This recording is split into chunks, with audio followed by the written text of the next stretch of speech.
Welcome back, old book. Hello friends, आपका स्वागत है हमारे ओल्ड बुक अकेड चैनल पर।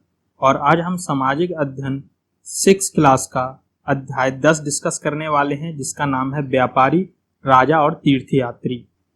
जैसे कि आप जानते हैं, कोई भी चैप्टर स्टार्ट होने से पहले एक छोटी सी स्टोरी दी रहती है, तो यहाँ पर भी वही है। हम इसे पहले पढ़ लेते हैं। बाजार में घूमती जगनी। यह इस बच्ची का नाम जगनी है, इसके बारे में बताया जा रहा है। जगनी अपने गांव के मेले की आस लगाए बैठी थी। स्टील के चमकदार बर्तन, रंग बिरंगी प्लास्टिक की बाल्टियां, शोख रंगों के फूलों के प्रिंटों वाले कपड़े, चाबी से चलने वाले मजेदार खिलौने, जो बचपन में आपने भी खेले हैं, मैंने भी खेले हैं। बचपन में क्या है, चाबी भर दो उसमें और वो खिलौने ऑटोमेटिक खुद चला करते थे। तो उन्हीं खिलौने की बात कही जा रही है। अच्छे लगते थे उसे। इन चीजों को बेचने वाले दुकानदार बसों और ट्रकों पर आते थे। ये चीजें जो बेचते थे वो बसों ट्रकों से आते थे और रात को अपना सामान समेट कर वापस चले जाते थे जगनी को हैरानी होती थी कि ये लोग हमेशा इस तरह क्यों घूमते रहते हैं।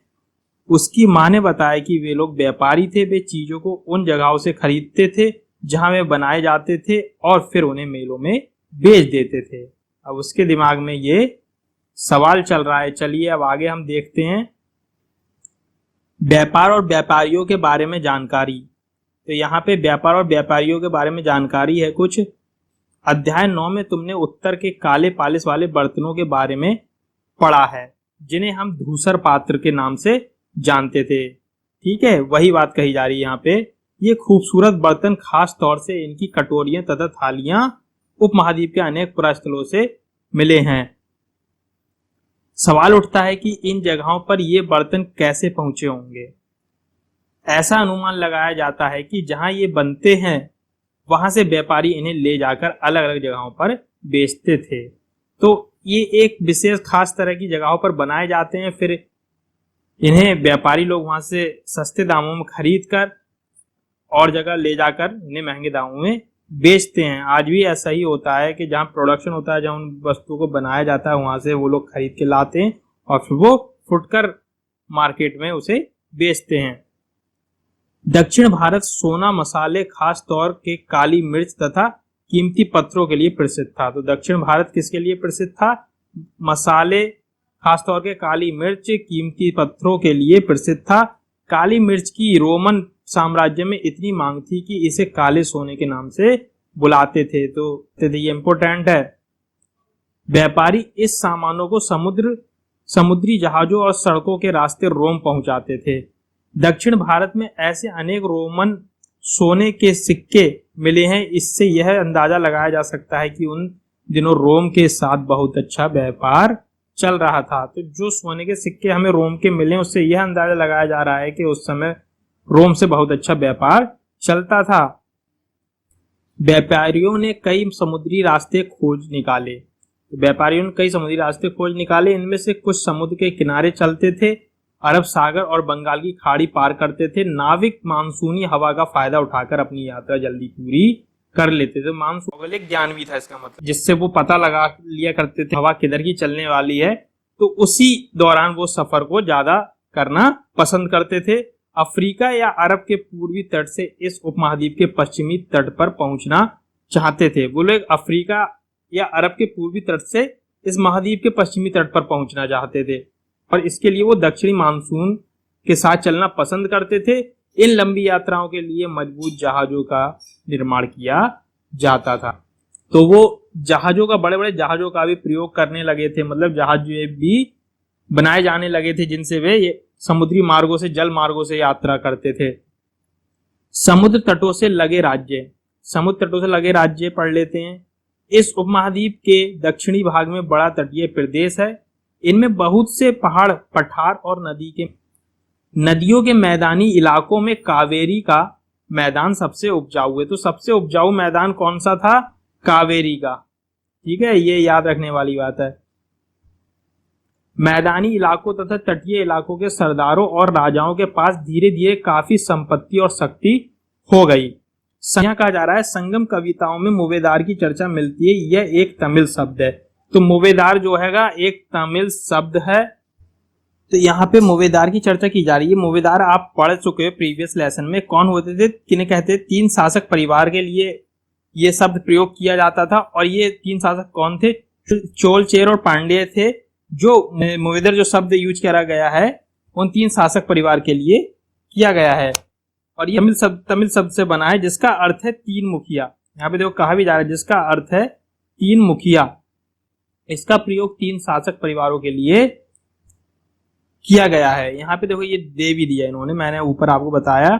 ये थे चोल, चेर और पांडे जो करीब 2300 साल पहले दक्षिण भारत में काफी शक्तिशाली बने। जो 2300 साल पहले भारत में काफी शक्तिशाली बने। इन तीनों मुखियों के अपने 2-2 सत्ता केंद्र थे। इन तीनों मुखियों के अपने 2-2 सत्ता केंद्र थे। इनमें से एक तटीय हिस्से में और दूसरा अंदरूनी हिस्सों में था। इस तरह 6 केंद्रों में से 2 बहुत महत्वपूर्ण थे। तो 6 केंद्रों में 2 बहुत महत्वपूर्ण थे जो थे चोलों का पत्तन पुहार या कावेरी पट्टिनम। ठीक है, ये 2 क्षेत्र थे पूरे। दूसरा पांड्यों की राजधानी मैदुरे। ये मुखिया लोगों से नियमित कर के बजाय उपहारों की मांग करते थे। तो ये नियमित कर की बजाय क्या उपहारों की मांग किया करते थे लोगों से। कभी कभी ये सैनिक अभियानों पर भी निकल पड़ते थे और आसपास के इलाकों में शुल्क वसूल कर लाते थे। इनमें से कुछ धन वे अपने पास रख लेते थे, बाकी अपने समर्थकों, नाते रिश्तों, सिपाहियों तथा कवियों के बीच बांट देते थे। अनेक संगम कवियों ने उन मुखियों की प्रशंसा में कविताएं लिखी हैं जो उन्हें कीमती जवाहरात, सोने, घोड़े, हाथी, रथ या सुंदर कपड़े दिया करते थे। तो फ्रेंड्स यहाँ पर एक संगम वर्ड यूज हुआ है जो यहाँ पे ये हैगा, मैं ग्रीन कर रहा हूँ इस संगम। तो हम प्रीवियस लेसन में पढ़े थे, यहाँ पे कह रहा है संगम कवियों ने उन मुखियों की प्रशंसा में कविताएं लिखी। तो तमिल की प्राचीन रचनाओं को संगम साहित्य कहते थे, ये हम प्रीवियस लेसन में पढ़े थे। क्योंकि इन्हें संगम इसलिए कहा जाता था, मैदुरे के कवियों के सम्मेलन में इनका संकलन किया गया था। ठीक है, तो इसलिए इन्हें क्या कहा जाता था? संगम कहा जाता था। तमिल की प्राचीन रचनाओं को संगम साहित्य कहा गया है। तो यहाँ पे आई होप ये आप लोगों को याद होगा। देखिए सारी चीजें लिंकिंग है। एनसीईआरटी में एक एक चीज इंपोर्टेंट है, इसीलिए ये इतनी डिटेल से डिस्कस कर रहे हैं हम यहाँ पे। अगर एक बार एनसीईआरटी आपने पढ़ ली तो आपको शॉर्ट नोट्स में कोई दिक्कत नहीं होगी। आप फिर क्योंकि आपके माइंड में चीजें चल रही होंगी जब आप उन्हें एक बार रीड आउट करोगे। ठीक है, चलिए तो आगे बढ़ते हैं। इसके लगभग 200 वर्षों के बाद पश्चिम भारत सातवाहन नामक राजवंश का प्रभाव बढ़ गया। सातवाहन नामक राजवंश का प्रभाव बढ़ गया। सबसे प्रमुख राजा गौतमी पुत्र श्री सातकर्णी था। सातवाहन के बारे में भी हम पढ़ चुके हैं पिछले चैप्टर में। उसके बारे में हमें उसकी माँ गौतमी बालश्री के एक अभिलेख से पता चलता है। तो उसकी माँ जो थी बालश्री, उसके जो उन्होंने अभिलेख लिखा उनसे पता चलता है वह और अन्य सभी सातवाहन शासक दक्षिणापथ के स्वामी कहे जाते थे। तो ये क्वेश्चन इंपोर्टेंट है कि दक्षिणापथ के स्वामी कौन कहे जाते थे। ये आपका टेट में क्वेश्चन आ सकता है, 100% आ सकता है। दक्षिणापथ के स्वामी कहे जाते थे तो वहां पे आएगा सातवाहन शासक। सातवाहन शासक कहे जाते। दक्षिणापथ का शाब्दिक अर्थ दक्षिण की ओर जाने वाला रास्ता होता है। तो इसका शाब्दिक अर्थ क्या है? दक्षिण की ओर जाने वाला रास्ता। पूरे दक्षिणी क्षेत्र के लिए भी यही नाम प्रचलित था। तो पूरे दक्षिणी क्षेत्र के लिए यही नाम प्रचलित था। श्री सातकर्णी ने पूर्वी, पश्चिमी तथा दक्षिणी तटों पर अपनी सेनाएं भेजी। रेशम मार्ग की कहानी। कीमती चमकीले रंग और चिकनी मुलायम बनावट की वजह से रेशमी कपड़े अधिकांश समाज में बहुमूल्य माने जाते हैं। तो रेशमी कपड़े आपको ने देखे हैं, पहने भी होंगे, कि बहुत मुलायम और चिकने होते हैं। ठीक है, इसे एक मुट्ठी में आप कर सकते हो, इतना मुलायम कपड़ा होता है ये। तो मूल्यवान माने जाते हैं। रेशमी कपड़ा तैयार करना एक जटिल प्रक्रिया है। तो रेशमी कपड़ा जो तैयार होता है उसकी प्रक्रिया बहुत ही जटिल है। रेशम के कीड़े से कच्चा रेशम निकालकर, तो रेशम कहाँ से मिलता है? रेशम के कीड़े से, जो सहतूत के वृक्ष पर पाया जाता है। सूत कताई होती है और फिर उससे कपड़ा बुना जाता है। रेशम बनाने की तकनीक का आविष्कार सबसे पहले चीन में करीब 7000 साल पहले हुआ था। तो इसका आविष्कार कहाँ पे और कितने साल पहले हुआ था? चीन में हुआ था 7000 साल पहले। इस तकनीक को उन्होंने हजारों साल तक बाकी दुनिया से छुपा कर रखा। तो हजारों साल तक इस तकनीक को उन्होंने और दुनिया वालों से छुपा कर रखा। चीन से पैदल, घोड़ों या ऊंटों पर कुछ लोग दूर दराज जगहों पर जाते थे और अपने साथ रेशमी कपड़े भी ले जाते थे। तो जो लोग दूर दराज जाते थे यात्रा करने, वो अपने साथ रेशमी कपड़े भी ले जाते थे। जिस रास्ते से ये लोग यात्रा करते थे वह रेशम मार्ग कहलाता था। जिस रास्ते से ये यात्रा करते थे वो कौन सा मार्ग कहलाता था? रेशम मार्ग, सिल्क रूट, इंग्लिश में कहेंगे सिल्क रूट के नाम से प्रसिद्ध हो गया। कभी कभी चीन के शासक ईरान और पश्चिमी एशिया के शासकों को उपहार के तौर पर रेशमी कपड़े भेजते थे। चीन के जो शासक होते थे वो उपहार के तौर पे एशिया के राजाओं को, शासकों को क्या, रेशमी कपड़े भेजा करते थे। यहाँ से रेशम के बारे में जानकारी और भी पश्चिम की ओर फैल गई और इस तरह पश्चिम की ओर रेशमी कपड़ों के बारे में जानकारी फैलना शुरू हो गई। करीब 2000 साल पहले रोम के शासक और धनी लोगों के बीच रेशमी कपड़े पहनना एक फैशन बन गया। इसकी कीमत बहुत ही ज्यादा होती है। रेशमी कपड़ा बहुत अच्छा होता है, मुलायम होता है, सुंदर दिखता है, तो इसकी कीमत बहुत ज्यादा होती है क्योंकि चीन से इसे लाने में दुर्गम पहाड़ी रेगिस्तानों से होकर जाना पड़ता था। यही नहीं, रास्ते के आसपास रहने वाले लोग व्यापारियों से यात्रा शुल्क लिया करते थे। यात्रा शुल्क कर के रूप में एक तरीके से यात्रा शुल्क लिया करते थे। इसमें सिल्क रूट तथा इसकी शाखाओं को दिखाया गया। तो यहाँ पे एक मानचित्र दिया गया है जिसमें सिल्क रूट की शाखाओं और रास्तों को दिखाया गया है। कुछ शासक इसके बड़े बड़े हिस्सों पर अपना नियंत्रण करना चाहते थे। तो कुछ बड़े बड़े शासक थे जो इस पर अपना नियंत्रण करना चाहते थे क्योंकि इस रास्ते पर यात्रा कर रहे व्यापारियों से उन्हें कर शुल्क तथा तोहफों के जरिए लाभ मिलता था। क्यों करना चाहते थे? तो ये भी क्वेश्चन बन सकता है आपका कि बड़े बड़े शासक जो हैगा सिल्क रूट पर अपना आधिपत्य क्यों करना चाहते थे? इसका रीजन ये था कि व्यापारियों से उन्हें कर के रूप में तोहफे के जरिए लाभ प्राप्त होता था, मतलब महंगी महंगी चीजें प्राप्त होती थी। इसके बदले ये शासक इन व्यापारियों को अपने राज्य से गुजरते वक्त लुटेरे हुआ करते थे, उनसे सुरक्षा प्रदान किया करते थे और इसी बात का वो इन्हें उपहार के तौर में कर दिया करते थे। वरना कौन क्यों देगा किसी को बेवजह? तो इनकी उन लोगों से ये सुरक्षा करते थे, उस रूट से इन्हें सुरक्षित निकाला करते थे। सिल्क रूट पर नियंत्रण रखने वाले शासकों में सबसे प्रसिद्ध कुषाण थे। तो इससे सिल्क रूट पर जिनका शासन था, सबसे प्रसिद्ध जो थे वो कुषाण थे, इनका आधिपत्य था उस रूट पे।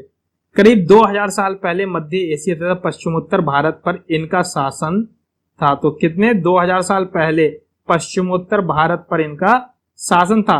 पेशावर और मथुरा इनके दो मुख्य शक्तिशाली केंद्र थे। पेशावर और मथुरा इनके दो मुख्य शक्तिशाली केंद्र थे। तक्षशिला भी इसके ही राज्य का हिस्सा है। तो तक्षशिला आप जानते हैं विश्व का सबसे बड़ा विशालकाय और सबसे पहला विश्वविद्यालय था। इसके शासनकाल में ही सिल्क रूट की एक शाखा मध्य एशिया से होकर सिंधु नदी के मुहाने के पतनों तक जाती थी। फिर यहां से जहाजों द्वारा रेशम पश्चिमी की ओर रोमन साम्राज्य तक पहुंचता था। इस उपमहाद्वीप में सबसे पहले सोने के सिक्के जारी करने वाले शासक में कुषाण थे। तो ये भी क्वेश्चन बन सकता है कि सबसे पहले सोने के सिक्के जारी करने वाले शासक थे। तो यहाँ पे आप करोगे कुषाण, ठीक है। कौन थे? कुषाण शासक थे। सिल्क रूट या यात्रा करने वाले व्यापारी इनका उपयोग क्या करते थे? और इनका उपयोग कौन किया करते थे? सिल्क रूट पर यात्रा करने वाले व्यापारी। बौद्ध धर्म का प्रसार। कुषाणों का सबसे प्रसिद्ध राजा कनिष्क था। तो कुषाणों का सबसे प्रसिद्ध राजा जो हुआ है वो कनिष्क हुआ है। ये भी इंपॉर्टेंट है, ठीक है। कौन था? कनिष्क था। उसने करीब 1900 साल पहले शासन किया। और कितने साल पहले? 1900 साल पहले शासन किया। उसने एक बौद्ध परिषद का गठन भी किया। और बौद्ध परिषद का गठन किसने किया था? कनिष्क ने। यह भी इंपॉर्टेंट है, जिसमें एकत्र होकर विद्वान महत्वपूर्ण विषयों पर विचार विमर्श करते थे। बुद्ध की जीवनी, बुद्ध चरित्र के रचनाकार कवि अश्वघोष कनिष्क के दरबार में रहते थे। तो यहाँ पे बुद्ध चरित्र जो हैगा किसके द्वारा रचनाकार? बुद्ध चरित्र रचनाकार कवि अश्वघोष, ठीक है। बुद्ध चरित्र के रचनाकार हैं अश्वघोष, ये भी इंपॉर्टेंट है। अश्वघोष तथा अन्य बौद्ध विद्वानों ने अब संस्कृत में लिखना शुरू कर दिया था। तो अब जैसे जैसे टाइम चेंज हो रहा था तो अश्वघोष तथा अन्य बौद्ध विद्वान जो हुए उन्होंने क्या है, संस्कृत में लिखना शुरू कर दिया था। इस समय बौद्ध धर्म की एक नई धारा महायान का विकास हुआ। तो इस समय बौद्ध धर्म की एक नई महाधारा का विकास हुआ जिसका नाम था महायान। ठीक है, उसका नाम था महायान। इसकी दो मुख्य विशेषताएं थी। पहले, मूर्तियों में बुद्ध की उपस्थिति सिर्फ संकेतों के माध्यम से दर्शाई। इसमें खासियत क्या थी, दो अलग अलग थी। पहली तो मूर्तियों को संकेतों के रूप में दर्शाया गया। उसकी निर्वाण प्राप्ति को पीपल के वृक्ष या पेड़ की मूर्ति द्वारा दर्शाया जाता है। तो उसकी निर्वाण प्राप्ति के लिए क्या, पीपल के वृक्ष की मूर्ति द्वारा दर्शाया जाता था। फिर दूसरा, उसमें बुद्ध की प्रतिमाएं बनाई जाने लगी थी। इनमें से अधिकांश मथुरा में तो कुछ तक्षशिला में बनाई गई। तो मथुरा तो मूर्तियों के लिए फेमस है और कुछ तक्षशिला में बनाई गई। यहाँ पे देखते हैं क्या है, यहाँ पे जो ये दिखाया गया है ये सांची के स्तूप का एक मूर्ति चित्र है। यह इस वृक्ष और उसके नीचे के खाली आसन को देखो। मूर्तिकारों ने यह बताने के लिए खुदाई करके यह मूर्ति बनाई कि बुद्ध को ज्ञान की प्राप्ति इसी वृक्ष के नीचे बैठकर ध्यान करते हुए हुई थी। ठीक है, तो बुद्ध को जो ज्ञान की प्राप्ति हुई थी वो पीपल के वृक्ष के नीचे बैठकर ही हुई थी। तो यहाँ पे ये देखो, ये दिखाई गई है, ये पीपल का वृक्ष है, ये है नीचे बैठकर। ठीक है, और दूसरा जो परिवर्तन आया, आस्था को लेकर आया था बौद्धिस्ट में, जो ज्ञान प्राप्ति के बाद एकांतवास करते हुए ध्यान साधना कर सकते थे, लेकिन ऐसा करने के बजाय वे लोगों को शिक्षा देना और मदद करने के लिए सांसारिक परिवेश में ही रहना ठीक समझने लगे। तो इसमें क्या था, वो क्या कर सकते थे, ध्यान साधना करते हुए एकांतवास में जा सकते थे। ठीक है, लेकिन उन्होंने इसको ना मानकर उन्होंने क्या करा कि लोगों की मदद करना और शिक्षा देना और उनके परिवेश में ही रहना ठीक समझने लगे थे। धीरे धीरे ये चेंजेस आने लगे थे। धीरे धीरे बौद्धिस्ट की पूजा काफी लोकप्रिय हो गई और इसकी पूजा काफी लोकप्रिय हो गई। पूरे मध्य एशिया, चीन, बाद में कोरिया तथा जापान तक भी फैल गई। बौद्ध धर्म का प्रचार प्रसार पश्चिमी और दक्षिणी भारत में हुआ। तो इसका जो प्रसार हुआ है वो पश्चिमी दक्षिणी भारत में हुआ है, जहां बौद्ध भिक्षुओं के रहने के लिए पहाड़ों में दर्जनों गुफाएं खोदी गई। तो आप प्रीवियस लेसन में पढ़ चुके हो गुफाओं के बारे में। तो ये मथुरा में बनी कुछ प्रतिमा का चित्र है, ये यहाँ पे जो दिखाया गया है। इनमें से कुछ गुफाएं राजा और रानियों के आदेश पर बनाई गई थी। कुछ गुफाएं राजा और रानियों के आदेश पर बनाई गई थी। तो कुछ व्यापारियों और कृषकों ने गुफाएं पश्चिमी घाट के दर्रों के पास बनाई थी सेवा भाव के लिए। दक्कन के शहरों और तटों के समृद्ध बंदरगाहों और जोड़ने वाली सड़कें भी इन्हीं दर्रों से होकर गुजरती थी। ऐसा लगता है कि यात्रा करने वाले व्यापारी इन गुफाओं वाले मठों में विश्राम के लिए रुकते थे। बौद्ध धर्म दक्षिण पूर्व की ओर श्रीलंका, म्यांमार, थाईलैंड, इंडोनेशिया सहित दक्षिण पूर्व एशिया के अन्य भागों में भी फैल गया। अब यहाँ पे देखिए, ये दो मूर्ति दिखाई गई है। एक तो ये दिखाई गई है, ठीक है, एक ये दिखाई गई है। थेरवाद नामक बौद्ध धर्म का आरंभिक रूप इन क्षेत्रों में कहीं अधिक प्रचलित था। तो ये कारले की गुफा है, महाराष्ट्र में है, जो कि ठीक है, कारले की गुफा जो महाराष्ट्र में आएगी। तीर्थयात्रियों की जिज्ञासा। तीर्थयात्रियों की जिज्ञासा क्या थी, व्यापारी काफिलों में तथा जहाजों पर दूर दूर जाया करते थे। बहुत से तीर्थयात्री भी उनके साथ यात्रा पर निकल पड़ते थे। तीर्थयात्री वे स्त्री पुरुष होते थे जो प्रार्थना के लिए पवित्र स्थानों की यात्रा किया करते थे। तो यहाँ पे ये देख लीजिए, वेरी वेरी इंपॉर्टेंट है। ये तीर्थयात्री वे व्यक्ति या स्त्री पुरुष हुआ करते थे जो पवित्र स्थानों की यात्रा किया करते। इसी तरह भारत की यात्रा पर आया चीनी बौद्ध तीर्थयात्री का यात्री फाशियन काफी प्रसिद्ध है। वह करीब 1600 साल पहले आया था। फाशियन जो आया था 1600 साल पहले आया था। शन जो था 1400 साल पहले भारत आया और उसके करीब 50 साल बाद इत्सिंग आया था। वे सब युद्ध अध्याय 7 के जीवन में जुड़ी जगहों और प्रसिद्ध मठों को देखने के लिए भारत आए थे। अध्याय 7 में दिखाया गया। तो ये किस लिए आए थे कि बौद्ध से जुड़ी जो जीवन घटनाएं थी, प्रसिद्ध मठ थे, उन्हें देखने के लिए आए थे। इनमें से प्रत्येक तीर्थयात्री ने अपनी यात्रा का वर्णन लिखा है। तो जो भी तीर्थयात्री यहाँ आए थे उन्होंने अपनी अपनी यात्रा का वर्णन लिखा है। उन्होंने अपनी यात्रा के दौरान आई मुश्किलों के बारे में भी लिखा। इन यात्राओं में कई वर्ष लग जाया करते। तो पहले यही हुआ करता था, जल मार्ग से जा रहे हैं या भूमार्ग से जा रहे हैं तो पैदल चल रहे हैं या घोड़े वगैरह ये हुआ करते थे उनके सहारे, तो बहुत बरस लग जाया करते थे। जल मार्गों का ये होता था कि हवा के सहारे चलना होता था, तो उसमें वायु के सहारे, तो उसमें भी कभी कहीं तो ये दिक्कत आया करती थी। इसीलिए कई बरस लग जाया करते थे। मतलब अच्छे साधन उपलब्ध नहीं थे यातायात के। जिन देशों और मठों को उन्होंने देखा उनके बारे में उन्होंने लिखा और उन किताबों के बारे में भी उन्होंने लिखा। तो उन मठों के बारे में भी लिखा जिन्होंने उन्हें देखा और किताबों के बारे में लिखा जो उन्हें वहां मिली पढ़ी। फासियन चीन वापस कैसे लौटा, तो यहाँ पे बताया जा रहा है कि फासियन चीन वापस कैसे लौटा। फासियन अपने घर चीन वापस लौटने के लिए अपनी यात्रा बंगाल से शुरू की थी। तो फासियन ने घर लौटने के लिए यात्रा बंगाल से शुरू की थी। वह व्यापारियों के एक जहाज पर चढ़ा। मुश्किल से वे 2 दिन ही चल पाए थे कि एक समुद्री तूफान में फंस गए। व्यापारी अपने जहाज को डूबने से बचाने के लिए उसमें से अपने माल को फेंककर जहाज को हल्का करने की कोशिश करने लगे। फासियन ने भी अपने सामान को तो फेंक दिया पर अपनी उन पांडुलिपियों और बुद्ध की मूर्तियों को नहीं फेंका जिन्हें उसने अपनी भारत यात्रा के दौरान संकलित की थी। तो देखो फासियन ने जो उसके पास और सामग्री थी वो तो उसने भी फेंक दी, लेकिन जो उसके पास इंपोर्टेंट जो उसने एकत्र की थी बहुत मुश्किल से पांडुलिपियां थी और बुद्ध की कुछ मूर्ति थी तो उन्हें उसने नहीं फेंका। अंततः 13 दिन के बाद आंधी रुकी। 13 दिन के बाद आंधी रुकी, तब तक वो लोग फंसे रहे। देखिए कैसे फंसे रहते थे पहले लोग। उसने समुद्र का वर्णन इस प्रकार किया। तो समुद्री रास्ते में आज भी ऐसा ही होता है, अगर आंधी तूफान आ जाए तो फंस जाते हैं। समुद्र असीम है। उनने समुद्र के बारे में लिखा कि समुद्र असीम है, मतलब विशाल काया, बहुत बड़ा। सूर्य, चांद या तारों की गति को देखे बिना अंदाजा लगाना असंभव है कि हम किस दिशा में चल रहे हैं, किधर चल रहे हैं। पूर्व किधर है, यह पश्चिम किस दिशा में है। मतलब अगर अंधेरा हो जाए तो जहाज को हवा के सहारे रुख में ले जाने के अलावा कोई चारा नहीं बचता, कोई रास्ता नहीं बचता है। फिर हवा के सहारे ही छोड़ देना पड़ता है, चाहे वापस ही हो जाए। इसीलिए सालों लग जाते थे यात्रा में। जावा पहुंचने में उसे 90 दिन लगे। वहां वह 5 महीने के लिए रुका और वहां वो 5 महीने के लिए रुका। इसके बाद उसने व्यापारी जहाज में चढ़कर वह चीन पहुंचा। फिर वो व्यापारी जहाज में चढ़कर चीन पहुंचा। स्वैनसांग भूमार्ग से, स्वैनसांग जो था भूमार्ग से उत्तर पश्चिम और मध्य एशिया होकर चीन वापस लौटा। तो ये भूमार्ग से गया था, ठीक है। उसने सोने, चांदी और चंदन की लकड़ी की बनी बुद्ध की मूर्तियां तथा 600 से भी ज्यादा पांडुलिपियां एकत्र की।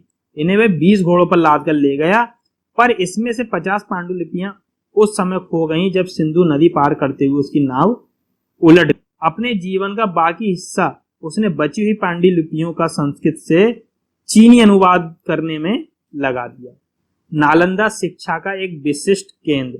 तो यह नालंदा जो बता रहे हैं शिक्षा का एक विशिष्ट केंद्र था।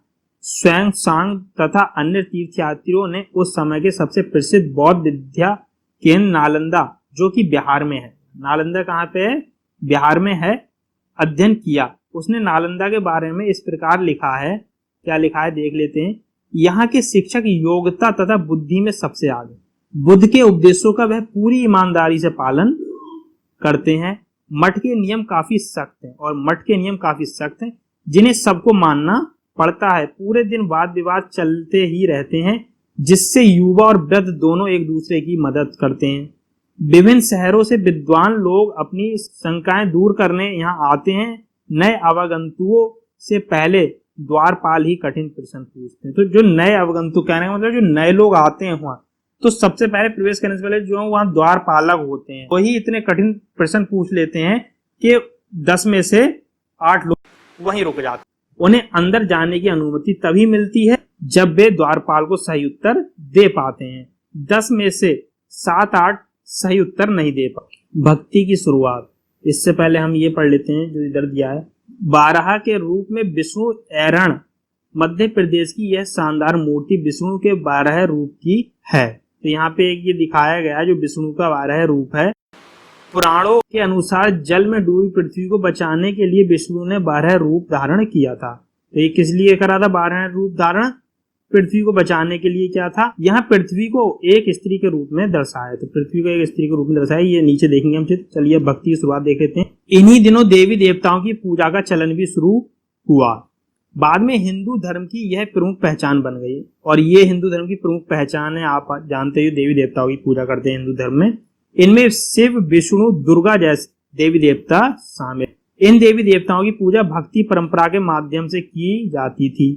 भक्ति उस समय काफी लोकप्रिय परंपरा बन गई। किसी देवी या देवता के प्रति श्रद्धा को ही भक्ति भाव कहा जाता है। तो किस भक्ति भाव किसे कहा जाता है, ये भी पूछा जा सकता है। तो यहाँ पे आपका आंसर होगा किसी देवी देवता के प्रति श्रद्धा भाव को ही भक्ति भाव कहा जाता है। भक्ति का पक्ष सबके लिए खुला था, तो भक्ति का जो पथ था सबके लिए खुला था, किसी के लिए मनाही नहीं थी, चाहे वह धनी हो या गरीब, ऊंची जाति का हो या नीची जाति का हो। ऐसा कुछ नहीं था कि ऊंची जाति का ही करेंगे या अमीर ही करेगा गरीब नहीं करेगा, या स्त्री हो या पुरुष हो। भक्ति मार्ग की चर्चा हिंदुओं के पवित्र ग्रंथ भागवत गीता में की गई है। तो भक्ति की चर्चा जो की गई है भागवत गीता में की गई है। भागवत गीता महाभारत का एक हिस्सा है। इसमें भगवान श्री कृष्ण अपने भक्त मित्र अर्जुन को सभी धर्मों को छोड़कर उनकी शरण में आने का उपदेश देते हैं, क्योंकि केवल कृष्ण ही अर्जुन को सारी बुराइयों से मुक्ति दिला सकते थे। पूजा का यह रूप धीरे धीरे देश के विभिन्न भागों में फैल गया, और ये धीरे धीरे विभिन्न भागों में फैल गया। भक्ति मार्ग अपनाने वाले लोग आडंबर के साथ पूजा पाठ करने के बजाय ईश्वर के प्रति लगन और व्यक्तिगत पूजा पर जोर देने लगे। मतलब दिखावा करने की जगह क्या है, वो व्यक्तिगत पूजा पर जोर देने लगे थे। भक्ति मार्ग अपनाने वालों का यह मानना है कि अगर अपने आराध्य देवी या देवता की सच्चे मन से पूजा की जाए तो वह उसी रूप में दर्शन देंगे जिसमें भक्त उसे देखना चाहते हैं। इसलिए आराध्य देवी या देवता मानव के रूप में भी हो सकते हैं, या फिर सिंह, पेड़ या अन्य किसी भी रूप में हो सकते हैं। जैसे इस विचार को समाज द्वारा स्वीकृति मिलती गई, कलाकार देवी देवताओं की एक और बढ़कर खूबसूरत मूर्तियां बनाने लगे। तो ये माना जाता है कि ईश्वर निराकार है, मतलब उसके बहुत आकार हैं, कोई निश्चित आकार नहीं है। वही यहाँ पे दर्शाया जा रहा है कि सिंह, पेड़ या अन्य किसी भी रूप में माना जाने लगा था, और उसी तरह फिर कलाकार क्या देवी देवता की मूर्तियां सुंदर सुंदर बनाने लगे थे। भक्ति, अब भक्ति क्या है ये पढ़ लेते हैं। भक्ति भज शब्द से बना, तो भक्ति किससे बना है, भज शब्द से बना है, जिसका अर्थ विभाजित करना है, जिसका अर्थ विभाजित करना है या हिस्सेदारी। इसका अर्थ यह है कि भक्ति भगवान और भक्त के बीच परस्पर एक अंतरंग संबंध है। तो भक्ति क्या है, भगवान और भक्त के बीच परस्पर संबंध है। भक्ति भगवत या भगवान के प्रति जुड़ाव है। भगवत का एक अर्थ यह भी है जो अपने ऐश्वर्य तथा सुख को भक्तों के साथ बांटता है, यानी भक्त या भगवत अपने देवी देवता के भग का हिस्सेदार होता है। देवी देवताओं का विशेष सम्मान होता था, तो देवी देवताओं का क्या विशेष सम्मान होता था, आज भी होता है। इसीलिए विशेष जगहों पर ही इनकी मूर्तियों को रखा जाता था। इन स्थानों को ही मंदिर कहते हैं। तो जिन स्थानों पर इनकी मूर्तियों को रखा जाने लगा उन स्थानों को मंदिर कहा जाने लगा। जैसा कि आज आप देखते हो कि विशेष स्थानों पर मूर्ति रखी जाती है जहाँ पे स्वच्छता रहती है और हम वहां जाके पूजा पाठ करते हैं। भक्ति परंपरा ने चित्रकला, शिल्पकार और स्थापत्य कला के माध्यम से अभिव्यक्ति की प्रेरणा दी है। अब हिंदू क्या था पढ़ लेते हैं आप। हिंदू शब्द इंडिया शब्द की तरह ही सिंधु या इंडस से निकला। तो हिंदू शब्द भी कहां से निकला है, इंडिया शब्द की तरह सिंधु या इंडस से निकला है, ये हमें याद। यह शब्द अरबों तथा ईरानियों द्वारा उन लोगों के लिए उपयोग किया जाता था जो सिंधु नदी के पूर्व में रहते थे। तो ये शब्द किन के लिए प्रयोग किया जाता था, जो अरबों तथा ईरानियों, अरबों और ईरानियों द्वारा उन लोगों के लिए प्रयोग किया जाता था जो सिंधु नदी के पूर्व में रहते थे। यही शब्द उनके धार्मिक विश्वास तथा सांस्कृतिक परंपराओं के लिए प्रयुक्त होता है। ठीक है, तो ये आप जान गए होंगे हिंदू कैसे वर्ड निकला। लास्ट है अन्यत। करीब 2000 साल पहले पश्चिमी एशिया में ईसाई धर्म का उदय हुआ। ईसा मसीह का जन्म बेतलेहम में हुआ था। कहाँ हुआ था, बेतलेहम में हुआ था ईसा मसीह का जन्म। तो ये इंपोर्टेंट है, ईसा मसीह का जन्म कहाँ हुआ था, बेतलेहम में हुआ था, जो उस समय रोमन साम्राज्य का हिस्सा था। उस समय वो रोमन साम्राज्य का हिस्सा। ईसा मसीह ने खुद को इस संसार का उद्धारक बताया। ठीक, उद्धार करने वाला। उद्धारक का मतलब उन्होंने दूसरों को प्यार देने और उसी तरह दूसरों पर विश्वास करने का उपदेश भी दिया। जिस तरह हर व्यक्ति दूसरों से प्यार और विश्वास की उम्मीद करता है, तो बाइबल में ईसा मसीह के उपदेश की बातें जो बाइबल है उसमें उनके उपदेश लिखे हुए हैं। यहाँ इसका एक अंश दिया गया है, धन्य है वे लोग। ये बाइबल का उपदेश का एक छोटा सा हिस्सा दिया है। धन्य है वे लोग जो धर्म और न्याय के लिए भूखे प्यासे रहते हैं, उनकी कामनाएं पूरी होती। जो दयालु हैं वे धन्य हैं, क्योंकि उन्हें दया मिलेगी। अन्य धन्य हैं वे जो दिल से पवित्र हैं, क्योंकि वे ईश्वर के दर्शन कर सकेंगे। जो दिल से पवित्र हैं, धन्य है वे जो शांति स्थापित करते हैं, वही ईश्वर की संतान कहलाएंगे, और वही ईश्वर की संतान कहलाएंगे जो शांति स्थापित करते हैं। इनके उपदेश जो थे साधारण लोगों को बहुत पसंद आए। धीरे धीरे यह पश्चिमी एशिया, अफ्रीका तथा यूरोप में फैल गए। ईसा मसीह की मृत्यु के 100 सालों के अंदर ही भारतीय उपमहाद्वीप के पश्चिमी तट पर पहले ईसाई धर्म प्रचारक पश्चिमी एशिया में आए थे। तो पश्चिमी एशिया में जो पहले आए थे वो ईसाई धर्म प्रचारक पश्चिमी एशिया से आए थे। ठीक है, अब यहाँ केरल के ईसाइयों को सीरियाई ईसाई कहा जाता है। कौन सा? सीरियाई ईसाई कहा जाता है। तो ये भी पूछा जा, केरल के ईसाइयों को कहा जाता है, तो यहाँ कहा जाए सीरियाई ईसाई कहा जाता है। ठीक, क्यों कहा जाता था? क्योंकि ये पश्चिम एशिया से आए थे। वे विश्व के सबसे पुराने ईसाइयों में से हैं। तो विश्व के सबसे पुराने ईसाइयों में से हैं ये लोग। तो चलिए अब हम यहाँ पे कुछ उपयोगी शब्द, क्या है उपयोगी शब्द? व्यापारी। तो व्यापारी हम किसे कहते हैं? जो एक जगह से जहाँ पे माल उत्पादन होता है, बनाया जाता है, वहां से माल खरीद कर दूसरी जगह ले जाकर वो बेचते हैं। एक जगह से दूसरी जगह जाते हैं, घूमते रहते हैं, व्यापारी कहते हैं। एक शब्द में अगर बात करें, यहाँ पे आता है मुवेंदार किन्हें कहते थे? तो मुवेंदार 3 शासक परिवार के लिए प्रयोग किया जाता है, और वो 3 शासक टोलचेल पांडे थे। जो 3 शासक थे इनके लिए प्रयोग किया जाता है। उसके बाद में आपका है रास्ता या मार्ग। तो रास्ता या मार्ग कहाँ से लोग गुजरते हैं किसी विशेष जगह जाने के लिए, उसे रास्ता या मार्ग कहते थे। जैसा कि आपने पढ़ा है सिल्क रूट के बारे में, तो रास्ता या मार्ग इसी प्रकार के उसको कहते थे। फिर आता है रेशम। तो रेशम क्या? एक बहुत मुलायम कपड़ा हुआ करता था, ठीक है, जो कि जिसकी खोज चीन में हुई लगभग 7000 साल पहले। ठीक है। अब कुषाण। तो कुषाण ये वंश है। कुषाण वंश का राजा, सबसे फेमस राजा कौन था? कनिष्क। ठीक है, तो ये कुषाण वंश का राजा था कनिष्क, उसकी बात की जा रही है। महायान। महायान कौन था? बौद्ध धर्म की नई धारा महायान थी। ठीक है, बौद्ध धर्म की नई धारा महायान कहा गया है। और बोधिस्त्व जो कहा गया है, ज्ञान प्राप्ति के बाद जो एकांतवाद में जाकर ध्यान में लीन हो जाया करते थे, उस बोधित्व कहा गया है। लेकिन ऐसा ना कर वो लोग क्या है, लोगों को ज्ञान वगैरह देना, आज धीरे धीरे जब चेंज हुआ, समय आगे बढ़ा, तो वो ये ना कर करके लोगों को ज्ञान देना ज्यादा अच्छा समझा उन लोगों ने। तो उसके बारे में जिक्र किया जा रहा है। फिर थेरवाद क्या था? थेरवाद नामक बौद्ध धर्म है ये, तो उसके बारे में बताया जा रहा है। ये थेरवाद वही है। ठीक है, आगे चलते हैं। तीर्थयात्री। तीर्थयात्री उन्हें कहा करते थे जो पवित्र स्थानों की यात्रा किया करते थे। और भक्ति तो आप सभी जानते हैं, किसी भी ईश्वर की भक्ति भाव से, श्रद्धा से भक्ति करने को ही भक्ति कहते हैं। अब यहाँ पे दिया हुआ है कि निम्नलिखित के उपयुक्त जोड़ों को बनाओ। तो दक्षिणापथ के स्वामी कौन थे? सातवान। ठीक है, दक्षिणापथ के स्वामी सातवान थे। मुवेदार कौन थे? चोल, चेर और पांडे। अश्वघोष कौन थे? अश्वघोष बुद्धिचरित, अश्वघोष बुद्धिचरित ने लिखा है। उसके बाद में बौद्धिस्त्व।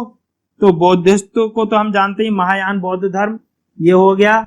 स्वयंशांग चीनी यात्री था। ठीक है, तो फ्रेंड्स आज के लिए इतना ही। क्वेश्चन आंसर हम सेपरेटली वीडियोस में ही डिस्कस करेंगे। प्रीवियस वीडियो काफी लंबी हो गई थी वो डिस्कस करने के चक्कर में।